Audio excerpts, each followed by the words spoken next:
They told you about the transatlantic slave trade in school, but they probably never told you that for centuries, millions of Europeans, from the shores of Ireland to the plains of Ukraine, were captured, chained, and sold into slavery under the Ottoman system. We're talking about fishermen dragged off Mediterranean beaches, peasants seized in midnight raids in Poland and Ukraine, Balkan boys kidnapped as child levies to become elite soldiers, and Caucasian girls marched southward to be sold in imperial harems. Today, we're going to step into a history that's uncomfortable for almost everyone. This is the story of white slaves of the Ottoman Empire and why you almost never hear about them.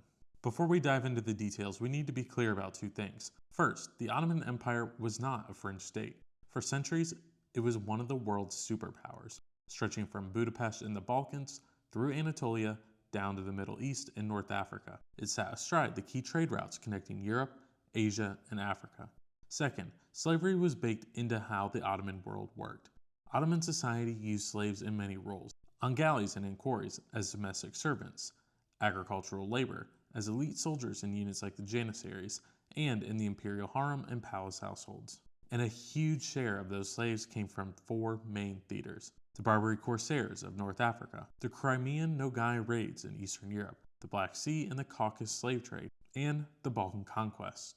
Historians argue about the numbers, and they should. The slave trade was not documented as meticulously as the Atlantic slave trade, but even using conservative estimates, once you combine these theaters, you're talking about at least 8 to 10 million Europeans and Caucasians pulled into Ottoman slavery over a few centuries. Let's start with the part that you probably have heard about: the Barbary Corsairs. From the 1500s to the early 1800s, North African ports like Algiers, Tunis, Tripoli, and the Corsair Republic of Saleh become bases for Muslim privateers operating under Ottoman protection or influence. These corsairs raided Spanish and Portuguese coasts, Italian and French shores, even the English and Irish coasts, and in one infamous case, as far as Iceland. They targeted ships and coastal villages, forcibly taking the people they found. Fishermen, sailors, villagers, men, women, and children were seized and sold into slave markets across the Maghreb, and ultimately into the wider Ottoman world. Modern historians working from parish records, ransom accounts, and population snapshots estimate that roughly 1 to 1.25 million European Christians were enslaved in North Africa between 1500 and 1800 from this theater alone. That's not a hard census, it's a reconstruction, and there's a margin of error, but it at least gives us an order of magnitude. A revolving door of over 3 centuries with the total number of human beings being passed through completely staggering. And remember, Barbary is just one theater. It's the story that usually makes the headlines, but in terms of the Ottoman slave system, it's only one, frankly smaller piece of the puzzle. Now we move to the north and east, to a front that's much less famous in Western textbooks: the Crimean Nogai slave raids. Under Ottoman suzerainty, the Crimean Khanate and allied Nogai Tatars turned large parts of Eastern Europe into hunting grounds for human beings. Consistently, raiding parties rode into the Polish-Lithuanian Commonwealth and the lands of modern-day Moldova, Ukraine, and Russia. They burned villages, massacred resistors, and drove captured men, women, and children south as subhuman. These captives were marched in chains to Crimean ports like Kaffa. Then, slave traders of Turkish, Arab, Jewish, and Greek descent sold them in slave markets that fed the Ottoman interior. Here again, historians don't agree on a single figure, but working from raid lists, tax records, and contemporary documents, modern estimates commonly fall anywhere from 3 to over 5 million slaves just for this front alone, all of whom were of Eastern European origin, like Poles, Ukrainians, Russians, and others, between the 15th and 17th century. For people living there, this wasn't an abstract statistic. It was constant terror. You could be working in the field one day, and the next you're chained in a column, forced south across the steppe, designed for sale in a market you've never heard of in a language you didn't speak. For centuries, the Caucasus region was a major funnel for slaves into the Ottoman Empire, and once the Russian Federation captured Crimea in the late 18th century, stifling the Crimean Nogai slave trade, slavery stemming from this region intensified. Here, merchants and raiders flooded the slave markets with Circassians, Georgians, Armenians, all from the Caucasus, and bringing them into Ottoman ports. While white women of various European origin, especially Slavic women, were used heavily in sex slavery, the Caucasus slave trade was even more so, particularly focused on girls.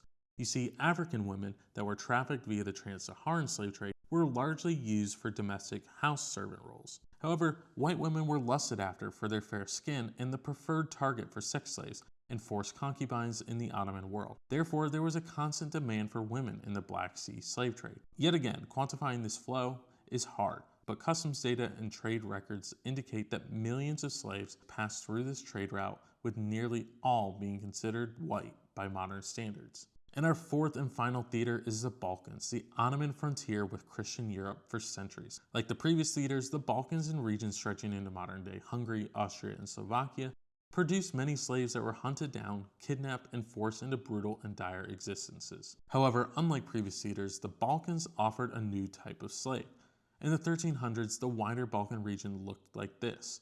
As the Ottomans advanced into southeastern Europe from the late 14th century onwards, they fought repeated wars against Byzantium, Serbia, Bulgaria, Bosnia, Hungary, and later the Habsburgs, eventually reshaping the map.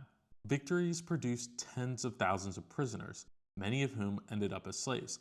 However, on top of ordinary war captives, the Ottomans developed a unique system, devshirme.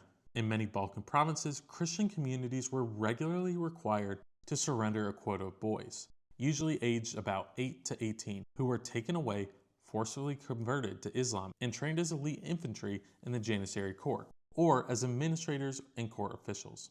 These boys were technically the personal slaves of the Sultan, bound to him personally. To indoctrinate them, they were immediately cut off from their birth family and any remembrance of their old lives. Their Christian names were replaced with Muslim ones. They were placed with Turkish families, forced to learn the Turkish language and Islamic customs, and monitored daily by adult handlers. Disobedience was met with severe systematic beatings, torture, or hard labor. And of course, as slaves, they had zero personal rights. A tiny fraction of these rose to enormous power, like grand viziers, governors, or military commanders. Yet the vast majority couldn't escape their imprisonment. And there were some, like George Castrioti, Skanderbeg, who escaped and fought to free their homelands from the Ottomans. What is consistent is all of them started life as Christian boys and were stripped from their homelands, never to see their families again. To make all this work, the Ottomans and their vassals built a network of slave markets and transit hubs. We usually picture slave markets in places like Istanbul, Cairo, and Algiers, but under Ottoman rule, the infrastructure reached deep into Europe. For example, when Buda, modern-day Budapest, was under Ottoman control, it wasn't just a military fortress.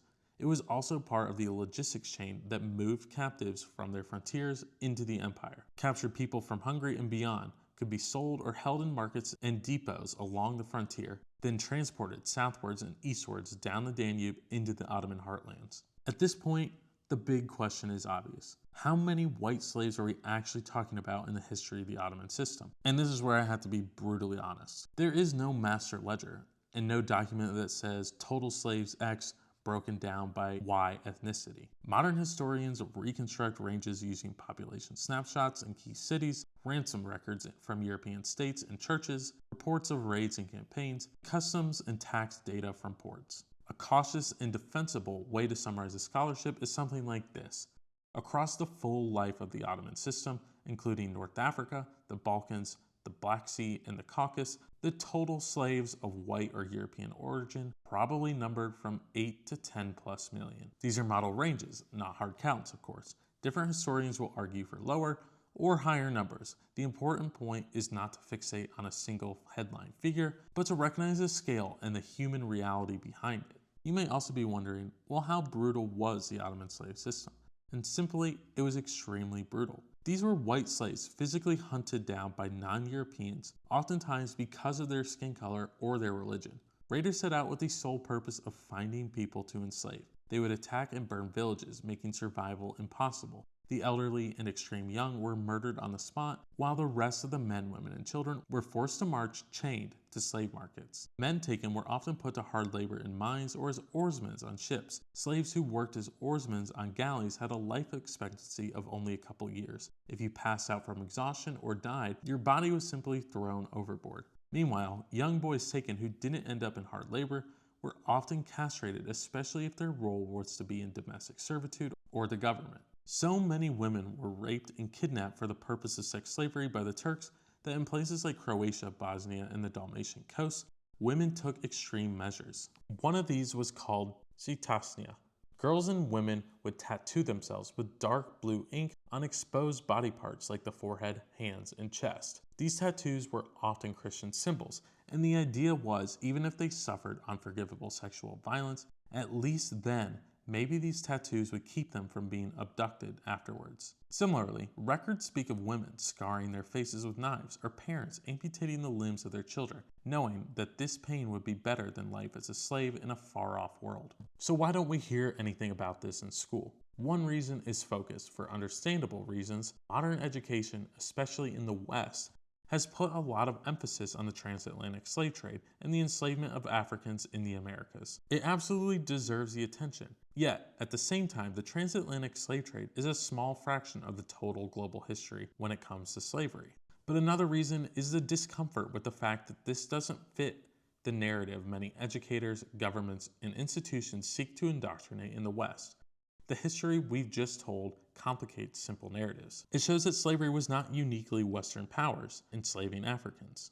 It highlights that slavery was an evil practiced by every civilization that has ever existed, and at one point or another, every race has been slaveholders. It also reminds us that European Christians could be victims of colonization, and Muslim powers could be slaveholders. And lastly, it forces us to see a pre-modern world where the actions of people are incomprehensible to someone viewing it through a 21st century Western lens. Telling the story is not about whataboutism or scoring points in modern culture wars. We don't care about that on this channel. It's about facing the full uncomfortable history of human exploitation, wherever it happened and whoever the victims were. If we're serious about understanding slavery and history, we can't just look at one ocean or one empire. We have to look at all of them, including the Ottomans, their corsairs, their raiders, and the millions of white slaves whose stories rarely, if ever, make it into the textbooks. If you made it this far or enjoyed this video, please consider subscribing to my channel.